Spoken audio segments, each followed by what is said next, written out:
Welcome to Genius IAS 5 minute knowledge series में आपका फिर से एक बार स्वागत है। कॉन्स्टिट्यूशन को जानने के लिए जो सीरीज हमने शुरू की है, यहाँ पर हम directive principles of state policy में पहुंचे हुए हैं। Directive principle of state policy हमने ऑलरेडी पढ़ा, ये हमारे पार्ट 4 में आती है। पार्ट 4 में आर्टिकल कितने से कितने तक है आप सभी को अब तो याद हो भी गए होंगे। आर्टिकल 36 से लेके 51 तक इसमें दिए हुए हैं। और इसमें आज जो हम पढ़ेंगे आर्टिकल 44 को हम पढ़ेंगे, आर्टिकल 45 को हम पढ़ेंगे और आर्टिकल 46 को हम पढ़ेंगे। चलो हम शुरू करते हैं इन तीनों को। बहुत इंपॉर्टेंट आर्टिकल्स हैं डीपीएसपी के। क्या क्या है? सबसे पहला आर्टिकल 44 जिसका दूसरा नाम यूनिफॉर्म सिविल कोड भी है।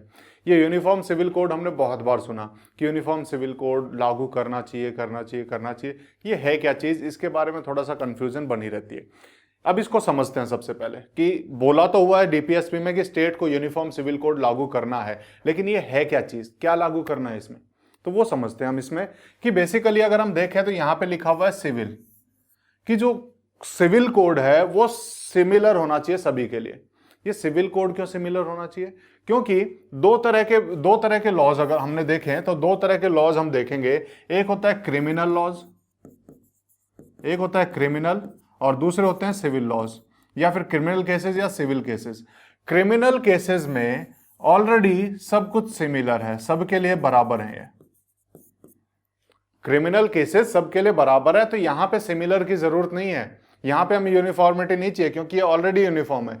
यूनिफॉर्मिटी सिविल केसेस में चाहिए। अब सिविल केसेस में कौन से ऐसे केसेस हैं जो यूनिफॉर्म नहीं है, जिन्हें हमें यूनिफॉर्म करना है? तो अगर हम देखें तो सिविल केसेस में भी 90% केसेस यूनिफॉर्म है। 90% केसेस सबके लिए बराबर हैं, लेकिन जो अलग हैं वो 10% कौन से हैं? उनको हम बोलते हैं पर्सनल लॉज। उनको हम बोलते हैं पर्सनल लॉज। ये पर्सनल लॉज कौन से हैं? अलग अलग रिलीजन के हिसाब से जो अलग अलग लॉज सबके लिए जो बने हुए हैं। जैसे हिंदू धर्म के लिए अलग हैं, मुस्लिम धर्म के लिए अलग हैं, क्रिश्चियंस के लिए अलग हैं। क्या लॉज हैं ये? Marriage law, divorce law, adoption law, accession law.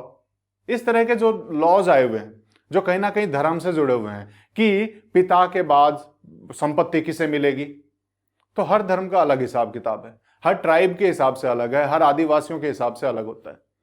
कि मैरिज किस हिसाब से होगी तो सबकी अलग अलग तरीके से होती है। डाइवोर्स का सबका अलग अलग तरीका है। वहीं पे हम 3 तलाक का केस भी आजकल देख रहे हैं। तो ये बेसिकली अगर हम देखें तो इन केसेस को, ये जो 10% अलग हैं, तो बोला गया है कि एक देश में कानून सबके लिए एक होना चाहिए, चाहे वो सिविल हो चाहे क्रिमिनल हो। तो यहां पर इन केसेस को भी यूनिफॉर्म करने की बात की गई है हमारे आर्टिकल 44 में। और हाँ, इंडिया में अगर हम देखें तो गोवा अकेला ऐसा स्टेट है जहां पर यूनिफॉर्म सिविल कोड लागू है। इसके अलावा इंडिया में कहीं यूनिफॉर्म सिविल कोड है नहीं। तो इसकी बात की गई है कि इसको लागू करना है। तो हमने आर्टिकल 44 पढ़ा। उसके बाद हम चलते हैं आर्टिकल 45 पे। आर्टिकल 45 क्या कहता है? Provide early childhood care and education to all children till they attain 6 years of age. यानी कि 0 से 6 साल तक बच्चे को एजुकेशन देनी है और उसको childhood care, early childhood care देना है। गांव में आंगनवाड़ी वगैरह जो चालू की गई हैं वो कहीं ना कहीं इसी का नतीजा है। और इसमें भी हम देखें तो ये हमारा थोड़ा सा चेंज हो रखा है। इसको चेंज किया गया है। पहले ये आर्टिकल कुछ और कहता था। 2002 से पहले ये आर्टिकल कुछ और कहता था। क्या कहता था? 2002 से पहले जो इसकी लैंग्वेज थी वो इस तरह की थी कि कॉन्स्टिट्यूशन के लागू होने के बाद, कॉन्स्टिट्यूशन कब लागू हुआ? 1950 में। कॉन्स्टिट्यूशन के लागू होने के बाद विद इन 10 years, यानी आने वाले 10 सालों में आपको 6 से 14 साल के बच्चों को फ्री और कंपलसरी एजुकेशन देनी है। फ्री एंड कंपलसरी एजुकेशन देनी है। क्या बोलता था पहले बोलता था कि 1950 कॉन्स्टिट्यूशन के लागू होने के बाद within 10 years state has to provide free and compulsory education to the childrens of 6 to 14 years of age. 6 से 14 साल के बच्चों को देनी है। और यही चीज अगर हम देखें इसी डीपीएसपी को, जब हमारे पास, मैंने क्या बोला था, डीपीएसपी कब लागू हो सकते हैं? जब स्टेट के पास पैसा आएगा। ये हमारे वो राइट्स हैं तो जो स्टेट हमें तब देगा जब स्टेट के पास पैसा आ जाएगा। अब स्टेट के पास पैसा आया 2002 में, तो उन्होंने इस चीज को लागू किया। 86th 86 कॉन्स्टिट्यूशनल अमेंडमेंट एक्ट 2002 के द्वारा, जहां से हमने 45 की जो लैंग्वेज थी वो उठा के आर्टिकल 21A में डाल दी। और आर्टिकल 21A क्या था? राइट टू एजुकेशन, कि स्टेट को 6 से 14 साल के बच्चों को फ्री और कंपलसरी एजुकेशन देनी है। अब ये हमारा फंडामेंटल राइट हो गया है अंडर आर्टिकल 21A। तो यहां से 45 की लैंग्वेज चेंज करके यहां पे कर दिया, 21A में कर दिया जो पहले थी। अब जो यहां पे ओरिजिनल था उसको चेंज करके हमने क्या किया, 6 से 14 साल का तो कंप्लीट हो गया, अब 0 से 6 साल के बच्चों को और देख लेते हैं। तो वो हमने 45 में रखा कि childhood care, early childhood care और उसके बाद एजुकेशन कब से कब तक, 0 से 6 साल के बच्चों को हमें देनी है। अब आर्टिकल 45 में है। तो हमने पूरा समझा। इसी के साथ साथ लिंक है हमारा आर्टिकल 21 है, उसको भी समझा कि कैसे डीपीएसपी हमें राइट्स में कैसे मिलते हैं। उसका बड़ा एक अच्छा एग्जाम्पल हमें इसमें देखने को मिलता है कि किस तरीके से डीपीएसपी से राइट में चेंज किया जाता है। डीपीएसपी में बोला था 6 से 14 साल के बच्चों को देनी है एजुकेशन फ्री और कंपलसरी, और कब बोला था? 45 में। और उसी को हमने राइट बना दिया आर्टिकल 21 में 86 कॉन्स्टिट्यूशनल अमेंडमेंट एक्ट 2002 में। ये हमने देखा जब स्टेट के पास पैसे आए तो उन्होंने चेंज कर दिया।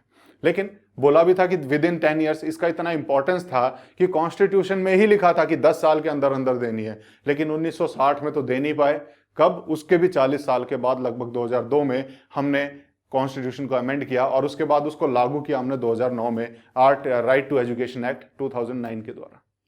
ठीक है, तो ये हमारा थोड़ा सा डिले चल रहा था इसमें। अब एक लास्ट आर्टिकल जो हम देखेंगे आज, आर्टिकल 46, ये क्या बोलता है? Promote educational and economic interest, educational interest और इकोनॉमिक इंटरेस्ट ऑफ किसका? एससीज, STs and other weaker sections of the society, and also to protect them from social injustice and exploitation, कि जितने एससीज हैं, एसटीज हैं या और कोई भी वीकर सेक्शन है, उनके एजुकेशनल और इकोनॉमिक इंटरेस्ट को ध्यान में रखते हुए उन्हें प्रमोट करना है। अब इसी से हमारा जो रिजर्वेशन पॉलिसी है वो सारी कहीं ना कहीं यहीं से लागू होती है।